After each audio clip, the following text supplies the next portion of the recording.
नमस्कार। चलिए आज एक बहुत ही असाधारण यात्रा पर चलते हैं। ये कहानी है एक राजकुमार की जिसने महलों का सारा ऐशो आराम छोड़कर जिंदगी के सबसे बड़े और गहरे सवालों के जवाब ढूंढ निकाले। पूरी कहानी का सार असल में बस इसी एक सवाल में छुपा है। ये एक ऐसा सवाल है जिसका सामना हम सब अपनी जिंदगी में कभी ना कभी जरूर करते हैं।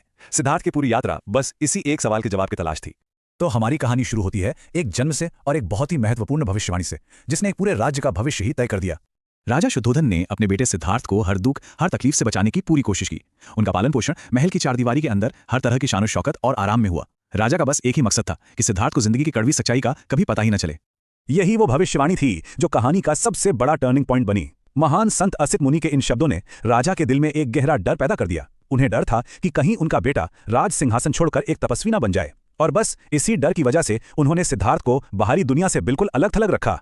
लेकिन कहते हैं ना, होनी को कौन टाल सकता है। कहानी अब एक ऐसे मोड़ पर पहुंचती है जहां राजकुमार की वो सुरक्षित दुनिया हमेशा के लिए बिखरने वाली थी। हुआ ये कि महल से बाहर एक यात्रा के दौरान सिद्धार्थ का पहली बार जिंदगी की कठोर सच्चाई से सामना हुआ।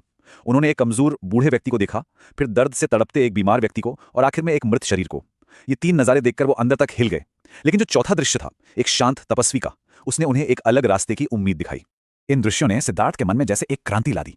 उन्हें यह एहसास हो गया कि महल की ऊंची ऊंची दीवारें उन्हें या किसी और को भी बुढ़ापे, बीमारी और मौत से नहीं बचा सकती।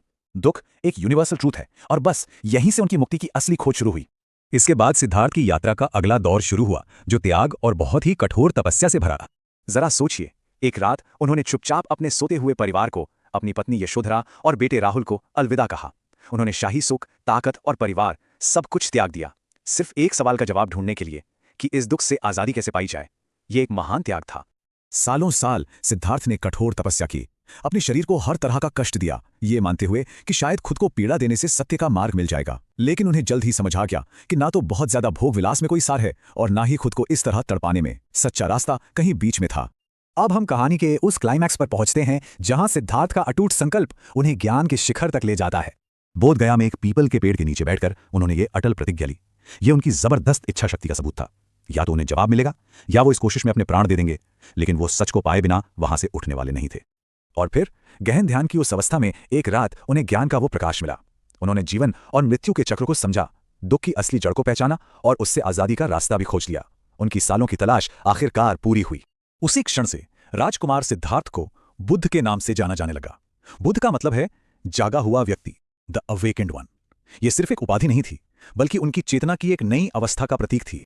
ज्ञान हासिल करने के बाद बुद्ध ने अपनी बाकी की जिंदगी उसी ज्ञान को दूसरों के साथ बांटने में लगा दी।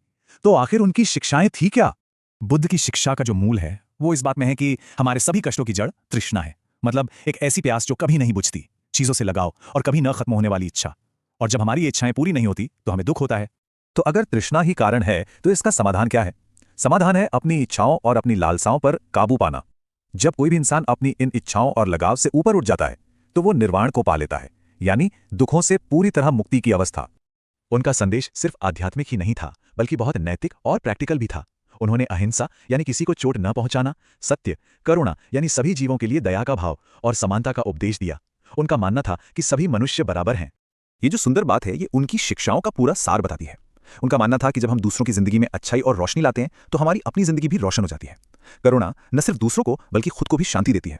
तो चलिए इस कहानी को एक आखिरी विचार के साथ खत्म करते हैं। 2500 साल बाद आज की इस भागदौड़ भरी दुनिया में बुद्ध का करुणा का संदेश हमारे लिए क्या मायने रखता है, इस पर जरूर सोचिएगा।